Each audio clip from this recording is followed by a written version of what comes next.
Okay, so give thanks for life. Thanks and praises unto the Most High. Yes, I. This is Raw Shooter coming live and direct from a moon healing with another video to heighten and lift up your natural holistic evolution. So, this particular video is to build a gap.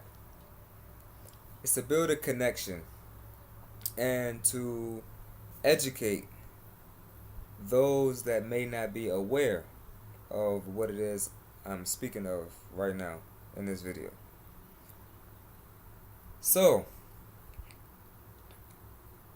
I would love to bring clarity and bring overstanding, understanding, understanding to Rastafari and its connection to the Bible. So many people may say, okay, they may ask, are you a Rastafarian or are you a Christian? Or how can you be Rastafarian and a Christian? I would love to bridge this gap using facts from the Bible. So that many people who grew up as Christian, they can now see how the gap is bridged between Rastafari and Christianity and even Africa, because Africa is a big part of it. So when you think Rastafari, think like God in the biblical sense, but also think Africa as a geological, historical staple of the religion. Alright? So follow me, follow me, follow me. So Rastafari. Many people see Rastafari and when they hear it, they see it, they automatically think dreadlocks. They automatically think the smoking of ganja, marijuana, herb, whatever you want to call it. They automatically think music. They automatically think like black empowerment, things like that. So since I just named those things, let me touch on each one that I just named first. So the dreadlocks. Well, let me touch on that. Let me touch on that last, because that goes into the biblical side of it. So I said the dreadlocks, the marijuana, the herb. Not all Rastas smoke herb, for one. Most Rastas that I've actually come in contact with, some older Rastas, actually don't smoke herb. I myself don't smoke herb. Herb is a type of thing where you can use it if you want to use it, or you can not use it if you don't want to use it. It's like if you like oregano, you will use oregano as a herb, as a something that you season your food with. If you like thyme, you will use thyme to kind of season your food with. If you like parsley, you will use parsley. Um, Herb can be smoked. It can be used as a tea. A lot of people, they drink it as a tea. Um, they use it for the medicinal properties, the CBD that's inside of the marijuana plant. You have two aspects of the plant. You have the CBD and you have the THC. The THC is what gets you high. The CBD does not get you high, but it gives your body a healing effect. It heals the body. So those that walk Rastafari, they see that marijuana, this herb, has so many benefits. It has so many benefits that can help people. It has so many benefits that can help humanity. You can use the fibers from the plant as like a yarn, it's like a rope. You know, even America used to use hemp rope for their ships. Like when they used to go to war, I forget the years exactly, but when they used to go to war and they used to tie their boats to the dock, they used to use hemp rope. You know what I'm saying? So The plant itself has so many benefits. You can extract the oil, and people use that to cure cancer. People use that to cure patients that have seizures. So the plant itself has so many benefits. You see what I'm saying? So we as Rastafari, those that use herb, they understand that the plant has benefits, so they use it for that reason. They don't like the concept of something being natural, God created, that man just said it's illegal. You know what I mean? How can you say something like that that's natural? You plant the seed in the ground and it grows. How can you say that's illegal, but things that are man-made, pharmaceutical drugs, alcohol, all of these things are legal, and people seem to be dying from these way more than they're dying from marijuana. You see what I'm saying? So that's what makes Rastafari even more strongly advocate for marijuana, because it's a it's backwards. It's like the thing that is the most healing and the most natural is illegal, but the things that aren't are illegal. So that's the thing with Rastafari and marijuana. Again, not all Rastas use it, but some Rastas do use it because of the benefits they see. So that's that. When people think Rastafari, they also think music, because it was music that really brought Rastafari to the world. It was like music was the news. It was the broadcasting news for the world to see Rastafari, for the world to see what this lifestyle is talking about, what this liberty is talking about, which goes into the Bible. So it makes, when you look deeper into Rastafari, you see that all the roots stem from the Bible. So I guess I'd get into the next real meat of the video, is the connection with Rastafari and the Bible. So we understand that the Bible is a biblical book. The Bible is a biblical book. The Bible is a religious book that stems from the area of it stems from the area of Israel. So where can I start? So let's start with King David. King David was the one that slew Goliath. And those of us that grew up in a Christian church, this part you will be able to understand, because we all grew up reading the Bible, we all understand the Bible. So King David was the biblical king who slew Goliath. As David got older, he became the king of Israel, right? So King David had a son. King David's son was King Solomon, right? Now there's a particular part of the Bible when it talks about King Solomon receiving the Queen of Sheba. Alright? King Solomon was the wisest of all kings. He had so much wisdom.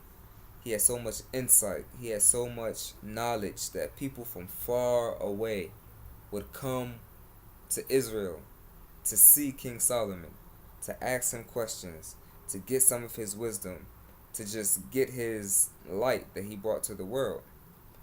So one of his visitors was Queen Makeda of the South, also known as the Queen of Sheba.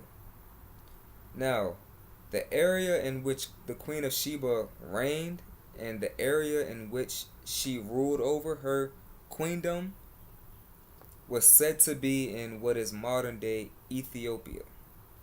And this is where Ethiopia comes into play when it comes to Rastafari. Alright? It's said to be in today's modern day Ethiopia.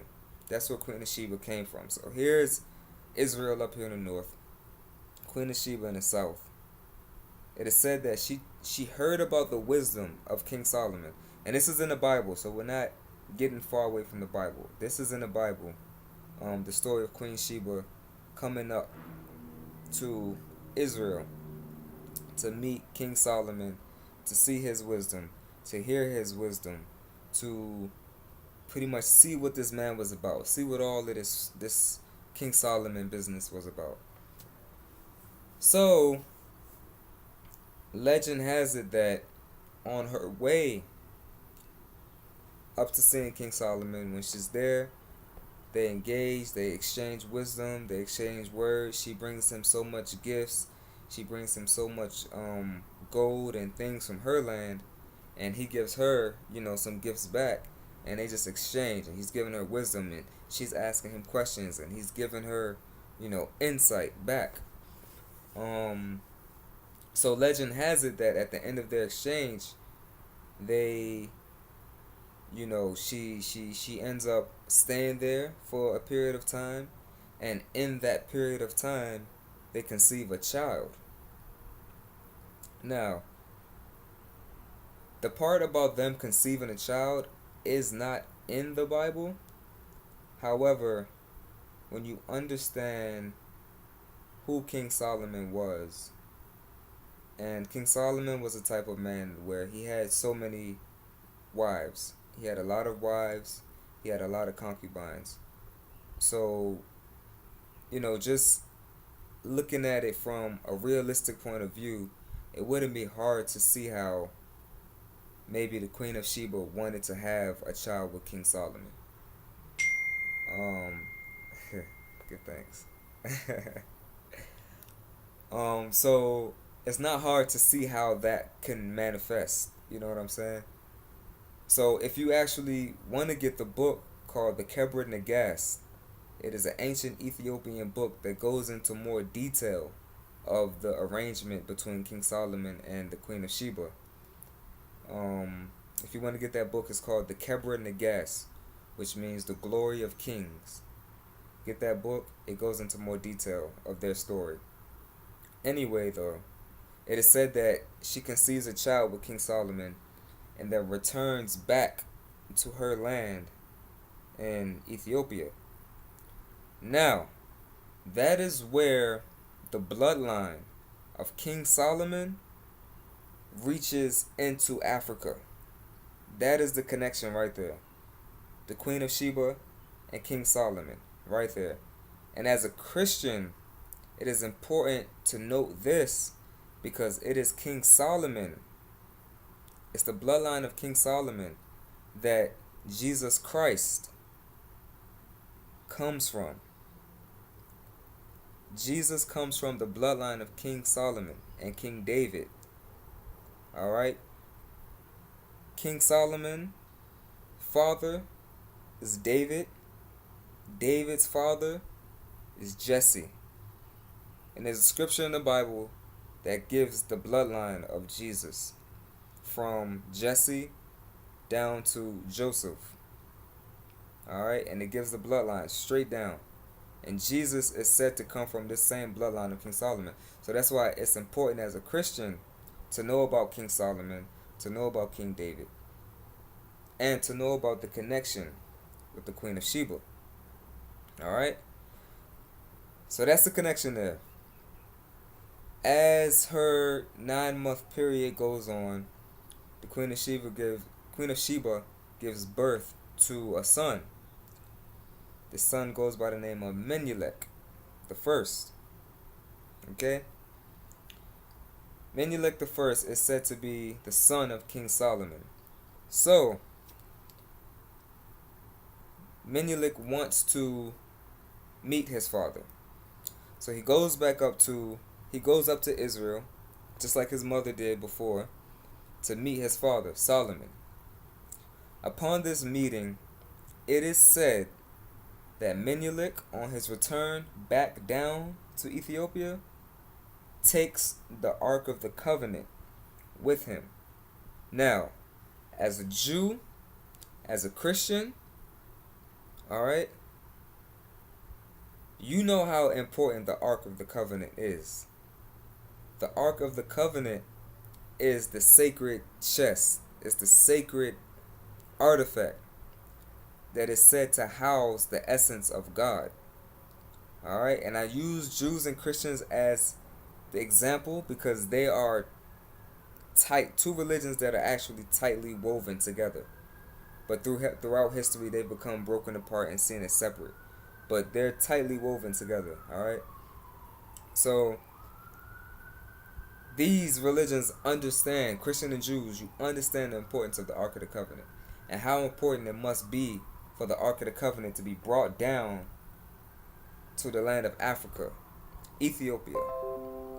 And this is where that connection is built between Africa, Africa and Israel. It's that connection with King Solomon and the Queen of Sheba. So, as Rastafari now, it's all one. We see the whole story. We don't just see the one story about Jesus Christ that they taught us in church. Because, in church, they only teach us about, like, Jesus Christ. They teach us about, like, stories about Moses, They teach us about, like, different parts of the Bible. Which is not bad, because it's good to learn these lessons. Each part of the Bible has a lesson. So it's good to learn these lessons. However, the Bible is also a history book. And when you know history, you have to know the whole thing. And you have to know the line, the bloodline, the lineage, the history, straight through, from beginning to end. And that's what Rastafari is. Rastafari is the whole picture, from Israel down into Africa, down into the whole stretch of the truth. So the video is kind of lengthy now, so let me just explain the dreadlocks really quick before this will be the last thing I explain. I might do a part 2, maybe not, but let me just finish up this video right here.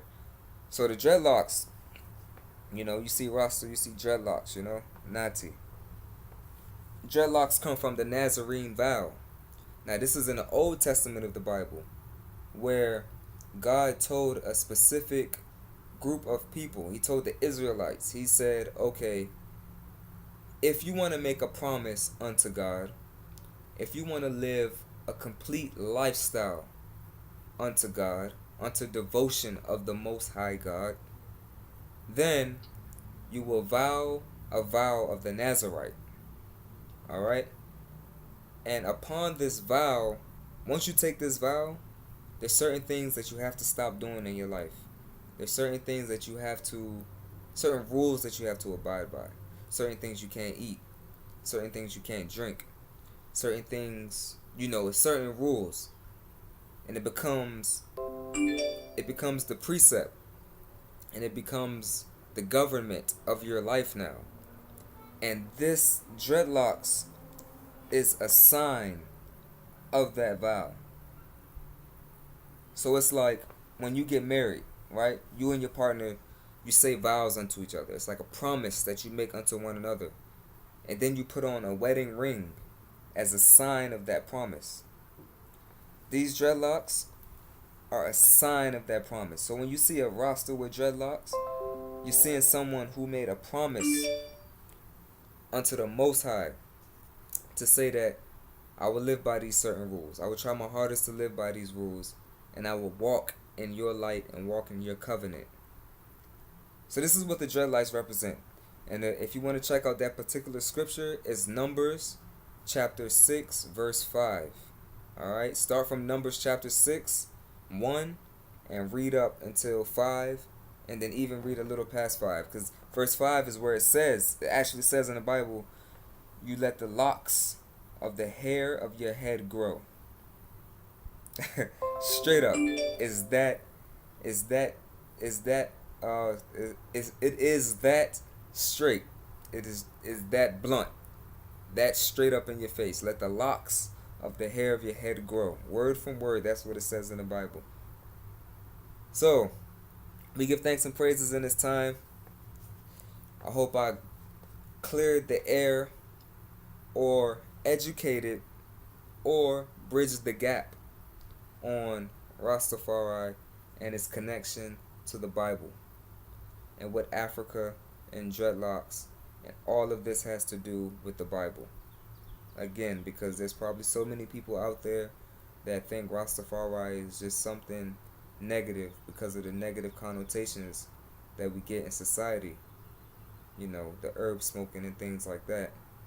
So this is here to bridge that gap and to show that Rastafari has a Christian root, it's strict, it's religious, and it's religious in a sense of having a root, having a discipline, all right? But it's still free thinking for every man to make his own decision. So give thanks and praises. All is love. Till next time, keep the frequency up and give thanks. Peace.